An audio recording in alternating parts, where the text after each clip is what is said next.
Tänään Eeville esittelee varastoinnin parhaan apulaisen, eli tyhjiö pakkauspussit. Pakkasessa tulee mukana tyhjiö pakkauspusseja sekä pumppu, jolla saa ylimääräisen ilman pois tyhjiö pakkauspusseista.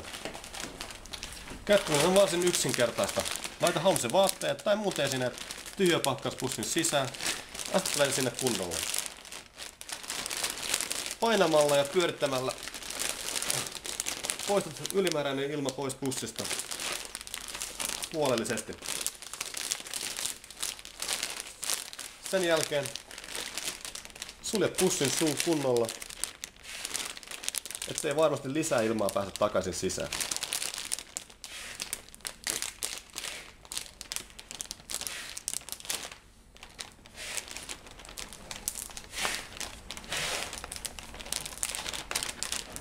Näin. Etsi pussin venttiili ja avaa korkki. Sen jälkeen aseta pumppu siihen ja pumppaa helposti ylimääräinen ilma pois pussista.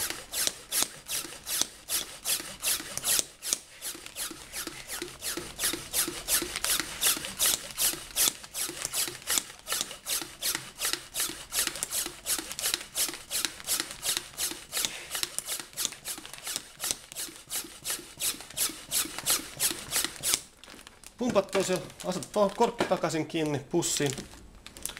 Olet valmis varastoimaan vaatteesi entistäkin vähemmän tilaa vievänä.